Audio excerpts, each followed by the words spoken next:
All things exist in the human imagination. And everything you see as an objective reality was produced by imagining. Think of one thing, just think of one thing that would simply deny it. You can't think of one thing. So you go to the moon. You first had to imagine it. Had to imagine everything concerning the machine that took you to the moon. Everything in the world first has to be imagined and then executed. The intelligence to do it will come, but you take the blueprint first and conceive it and dwell in it as though it were true. And no power on earth can stop it from becoming so. But tonight, if you're here for the first time and you want something practical, you apply what I've told you. First, have an objective. You must have an objective. You can't say, well, I don't know what I want. Well, all right. Come back the next time. Ask yourself, what would I like of life? Don't be ashamed to name it, what would I like of life? Well then, try to get some objective. Now, prayer, as far as I'm concerned, is nothing more than the subjective appropriation of the objective hope. That is the way to success. I appropriate it subjectively. How do I appropriate a state subjectively? Well, suppose now, this very moment, I wanted a ball, an ordinary baseball. But there isn't a baseball in the room, all right? But I want one. I would actually assume that I am holding a baseball in my hand until I can feel it. You think you can't feel it? Well, now try it. Try to feel what it would be like if you held a baseball.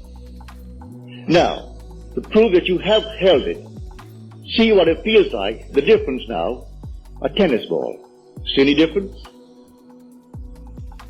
All right, a golf ball. See any difference? A piece of silk. You feel any difference? If you can distinguish between these many objects, though they are subjective, then there must exist somewhere. If you can actually separate them in your mind's eye and distinguish between these objects, I can begin to feel, begin to sense, begin to smell a rose. Well, a rose doesn't smell or doesn't actually have the odor of another flower. I can detect the rose. Now a lily, an Easter lily. I can detect that. Well, what does it do? Well, I'm going to get them. Someone will think of Neville and send him a flower. And it's going to be the flower that I'm going to actually feel and touch and smell. It works that way. Money has an odor. It's unlike any odor in the world. It's more fragrant to the miser than the most marvelous perfume in the world. He can tell it. You put a money bag to his face, and it's like putting roses to mine. He loves it. He can smell money. Can feel it. Money has a distinct feel about it. Put a $20 bill in your hand and ask you to feel it, and then put another piece of paper in your hand, and you can tell the difference. There's a difference. It is an odor to it. All this is part of the inner man, that all things are possible to him. Try it. Before you condemn it, try it. And if you have the evidence to support my claim, well, then it doesn't matter what the world will tell you. If he laughs at you, so what? So they laughed at everyone who had an idea that seemed a little bit off-center. Always laughed at him. They laughed at the idea of going to the moon. Well, now it's an accomplished fact. There are still those who won't believe it happened, you know, because they don't want to believe that it ever happened. There are those who said you couldn't go down and actually live underwater. Now we have a submarine. There are still those who won't believe it. You can present them with all the facts in the world, and they won't believe it. So I tell you, you try it first. And if it proves itself in performance, it doesn't really matter what the whole vast world thinks. So tonight, take a goal. Make it a lovely goal, either for yourself or for another. Any time that you exercise your imagination lovingly on behalf of another, you're mediating God to that other. So, bring a friend before your mind's eye. Represent him to yourself as the man or the woman that you would like them to be.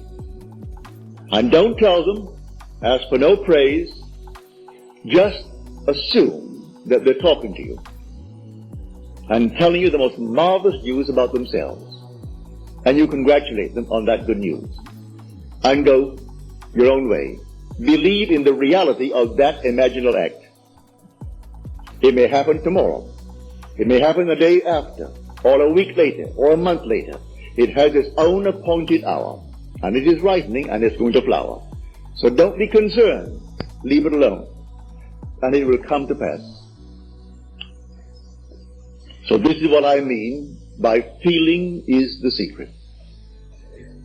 I catch the mood, the feeling that would be mine if I were what I want to be. I don't have to touch something. I can if I want to. But it's the mood I'm speaking of. What would the feeling be like if she were well? If she were this? And then you catch it, just as though it is true. You always go to the end, and the end is where you begin. You're always imagining ahead of our evidence. So go to the end. And feel the end. And then dwell in that end, even though reason denies it and your senses deny it. You turn your back upon the doubters. That is your senses and what reason dictates. That's the hell or the devil or Satan in the world. That's the doubter. So you turn your back upon it. And then you walk as though things were as you want them to be. And living in that assumption, it slowly hardens into fact. Even though at the moment of the assumption it was denied by reason, an assumption, though false, if persisted in, will harden into fact. So you learn to assume and learn to persist in the assumption, and it will come to pass.